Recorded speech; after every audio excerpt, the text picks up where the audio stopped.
One.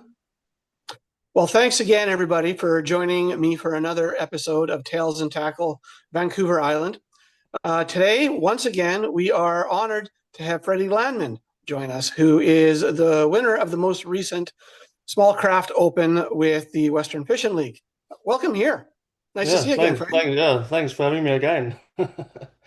So yeah, that's two in a row. So undefeated on the season, early in the season, but good job. You came away with a really solid bag. So you had four 18s or 18 plus and one just under 18. So that's a solid bag. No big monsters in there, but you must be pretty satisfied, hey? Yeah. I mean, I had no idea what to expect going into Langford. I had no pre-fishing whatsoever, you know. In fact, it was the first time I'd fished since beaver. So Oh, no interesting. pre-fishing, no fun fishing, nothing. Just straight back into it, you know. So yeah, it was great to have a bag like that.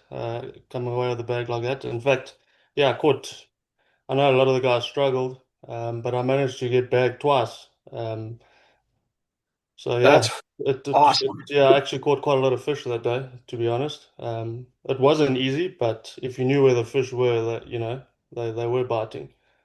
Well, before we get into the specific tactics and stuff that were made you successful, why don't you tell us about how you prepared for Langford? You're a mainland fisherman, so you're coming from the mainland Fraser Valley.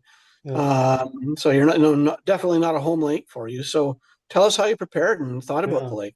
Again, like I went same as Beaver when we last spoke. I kind of went with what I knew from last year, w- what kind of worked, and none of that worked.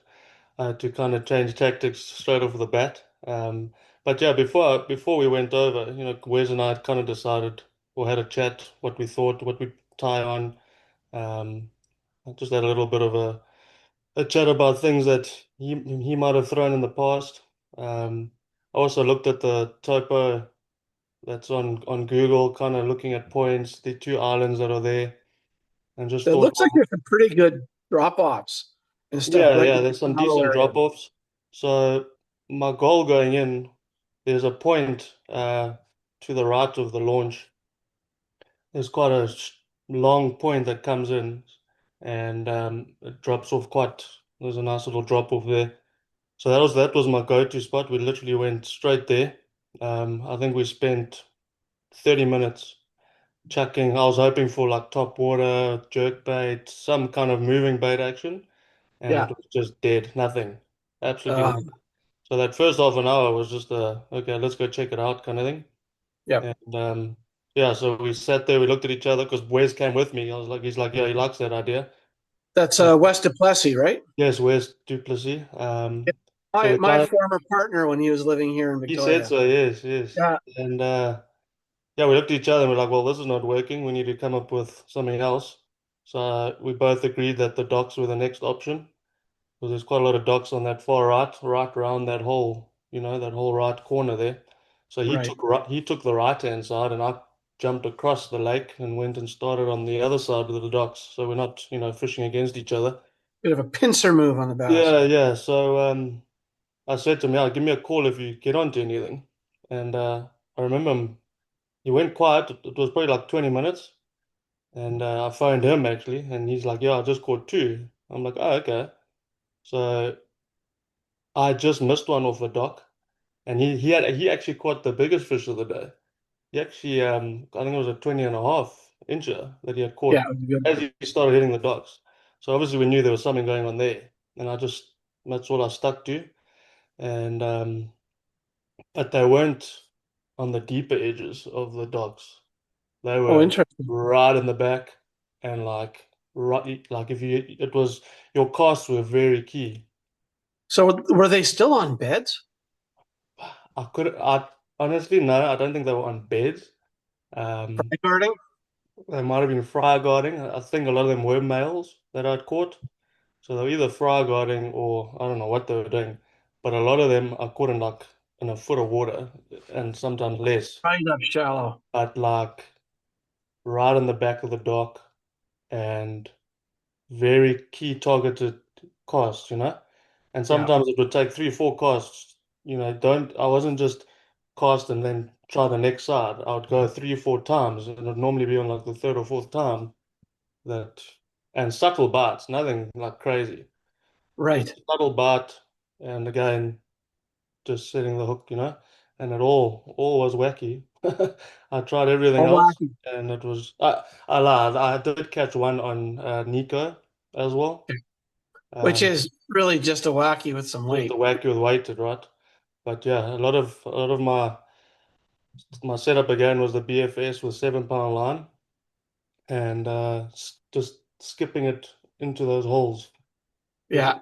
the key was skipping it under there and just letting it fall. I was fishing docks earlier today and the wind was kicking up in my boat. And part of me was like, oh, if I could just be down nice close to the water in a kayak or a boat, a kick boat or something like that. Yeah, You can get right into the corners by the docks without that's the having to nice worry thing about about the your boat kickboard. spinning Like around. you've got so much control, and Hmm. actually the wind did pick up that day, that morning. It actually came through. So I think for the boats and the kayakers, it's quite hard to keep in a spot unless you start anchoring. Whereas the Yeah. kick boat, yes, we've got our trolling motor, but we've also got our fins, and we've got quite a lot of control. Yeah. You know, getting right in there, and right being able to skip right under the dock. That was key, man. Yeah. That's great. Yeah. That's fun fishing where you're really targeting and aiming and Yeah, that skill really comes in. yeah, and I enjoy that kind of thing too. Um, That's great. So did you there's have a some bit go-to of the color on those Senkos? Yeah, so I was using I think it's called Bama Bug, but I'll show you. Sorry, I just dropped it. I don't know if you can see that. Yeah. Yeah. So it looks So it's pretty just a dark. yum. It's a yum, 5 inch. Um, Bama Bug, I think is the color that was the order of the day. So what's the color of the water like in Langford? It's actually pretty clear. Oh Um, yeah. yeah, yeah, it was pretty. Nice. I mean, the wind picked up, so it turned it up a little bit. Yeah.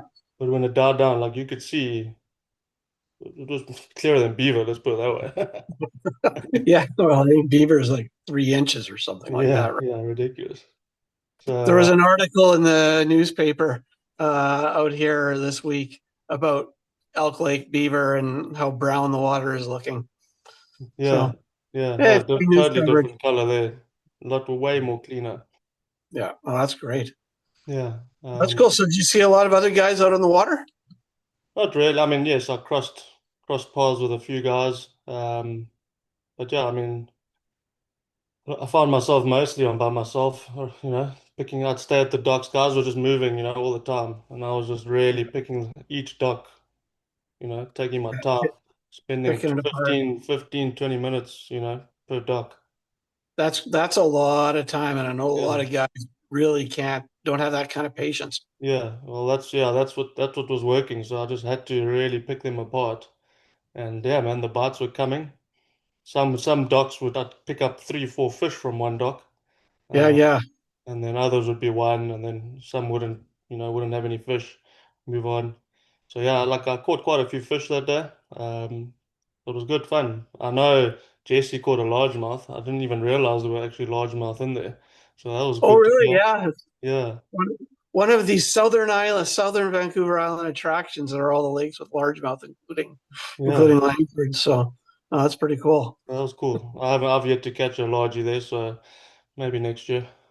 Yeah, no, yeah, it's always special when you kind of hunting the smallmouth most of the time, and then you come down here and get the largemouth. So it's Yeah, pretty cool actually. yeah.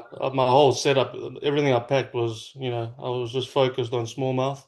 I mean, obviously you can catch largies with smallmouth baits, but yeah, everything that was packed was focusing for smallmouth. Not Is that there any of it largemouth? worked. Is there largemouth out in the Fraser Valley at all? Yeah, yeah, we've got a couple areas, yeah.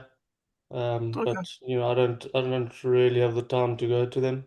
I know actually a guy sent me photos today somewhere in Pitt Meadows that he was catching some decent largies this morning, to be honest. Oh, nice. Yeah, yeah. Oh, that's But good to know. I've yet to go out this year. Last year I went out a few times, managed to catch a few, but I haven't gone out this year. Cool. So when you're hitting the docks, down deep and you're skipping it across the water, what kind of gear are you using? Like what length of rod are you using? Uh, Because it's very different than a boat. yeah, so I'm using a short rod. It's a six, 6'8", I think it is.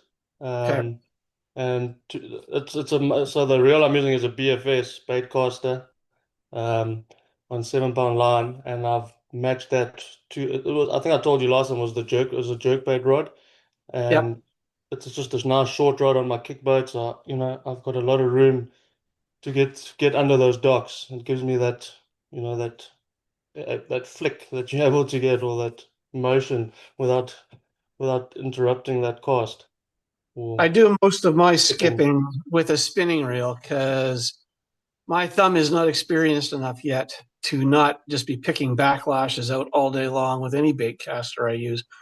Any tips for those of us who struggle with the Yeah, so backlash I going struggled in the quite a reel? bit with that in the beginning, and I also used to enjoy the spinning worked out just way easier. Dealing Yeah. with backlashes and things like that.